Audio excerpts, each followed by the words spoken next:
Hi guys, कैसे हैं आप सब लोग। आशा करता हूँ आप सब लोग अच्छे ही होंगे। मैं राज निषाद आज आपके लिए लेकर आए हैं एक नए रहस्य नए वीडियो के साथ। है घने जंगलों के बीच स्थित ऋषियन आश्रम है। आप वीडियो में बने रहिए। अभी आपको दिखाते हैं यहाँ के प्राचीन किले यहाँ पर मौजूद हैं। कई ऐसे जो कहते हैं सुरंग ऐसी उपस्थित है यहाँ पर, जो कहा जाता है कि यहाँ से चित्रकूट जाने की रास्ता पहले उपलब्ध थी, जो आज बंद कर दी गई है, पूरी तरह के ध्वस्त हो गई है। इसलिए इस रास्ते पर जाना एकदम वर्जित है। आपको यहाँ पर कई ऐसे रहस्यमय गुफा और कई ऐसे शिवलिंग दिखाई देंगे जो लगभग 5000 वर्ष पुराने हैं, जिसे बाणासुर द्वारा स्थापित कर यहाँ पर घोर तपस्या की गई थी। और आपको यहाँ का एक सबसे रहस्य बात बताना चाहूँगा मैं कि जो यह बराहा कोटरा में स्थित है।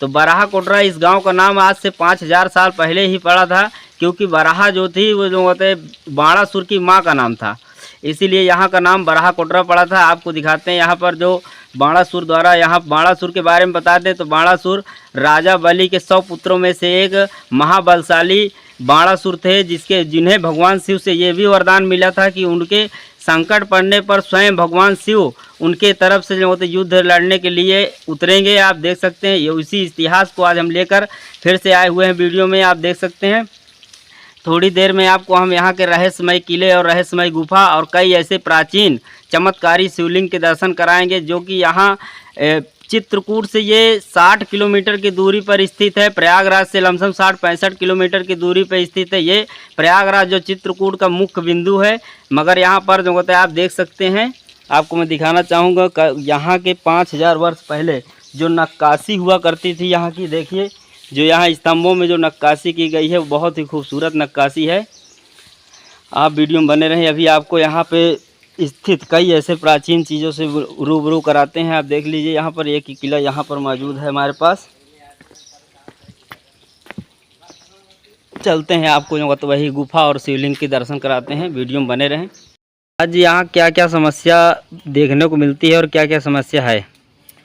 देखिए, हम व्यक्तिगत रूप से तो हमारे लिए कोई समस्या नहीं है। हम तो भगवान की पूजा करते हैं, सेवा करते हैं, सब ठीक है।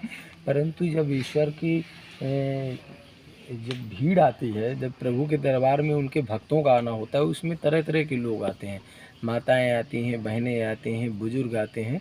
ऐसी विषम परिस्थिति में जो यहाँ की सबसे मूलभूत आवश्यकता है, जैसे गेट से आप प्रवेश करेंगे तो यहाँ से 50-60 मीटर का जो एक खड़ंजा का रास्ता है, सबसे पहले ये रास्ता बन जाना चाहिए कम से कम।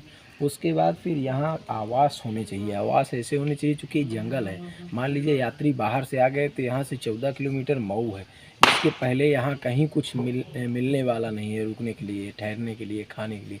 तो यदि अगर आदमी आ गया, रात को यहाँ आ गया अचानक से, तो सुरक्षित महसूस करे। हम उसे कम से कम 2 कमरे, 3 कमरे, 4 कमरे यहाँ ऐसे बनने चाहिए प्रशासन की तरफ से कि हम उसको रख दे वहाँ पर, आदमी वहाँ रह सके, सुरक्षित महसूस कर सके। और उसके बाद उनकी सुरक्षा, जो यहाँ भीड़ आती है, जंगल है घनघोर। अब यहाँ मेला लग गया, अब यहाँ हम अंदर बैठे हैं, बाहर कैसे लोग अराजक लोग हैं, अच्छे लोग हैं। तो जो वहाँ माताएं, बहनें, बुजुर्ग, बहन बेटियाँ हैं, उनकी सुरक्षा के लिए कम से कम देखिए, मऊ यहाँ से 14-15 किलोमीटर है, 16 किलोमीटर है। आने में समय यहाँ कम से कम घंटे भर लग सकते हैं, रोड ख़राब है। तो तब तक में तो यहाँ वारदात को अंजाम आपराधिक किस्म के लोग दे सकते हैं। और जो खलमंडली वो हमेशा रहें, तो उनसे सावधानी बरतने के लिए हमें उपाय करना चाहिए। तो यहाँ पर कम से कम प्रशासन एक 4-6 सिपाहियों की एक पुलिस चौकी नियुक्त करे, कि ताकि यहाँ पर वो हमेशा तैनात रहें।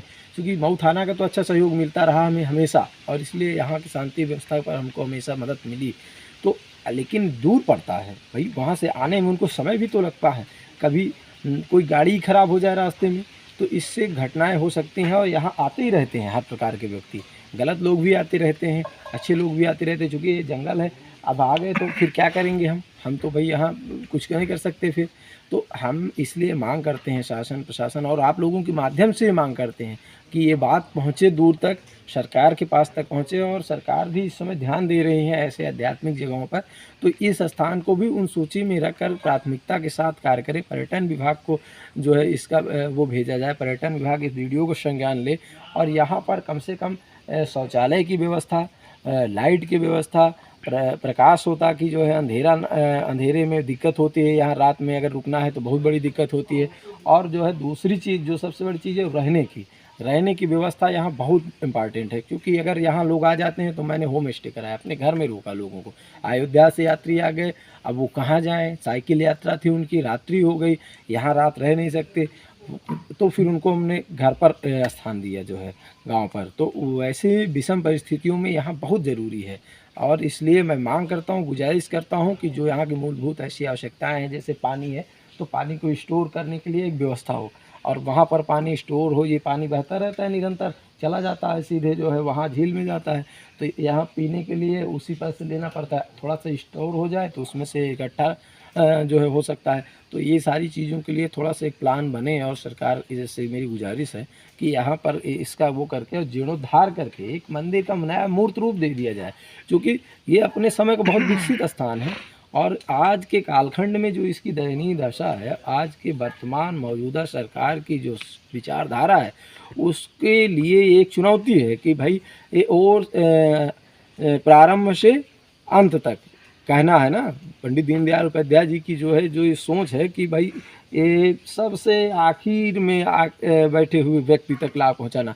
तो ये हमारा जो क्षेत्र है, ये बुंदेलखंड पूरे चित्रकूट जनपद का सबसे पिछड़ा हुआ क्षेत्र और सबसे अंतिम छोर है।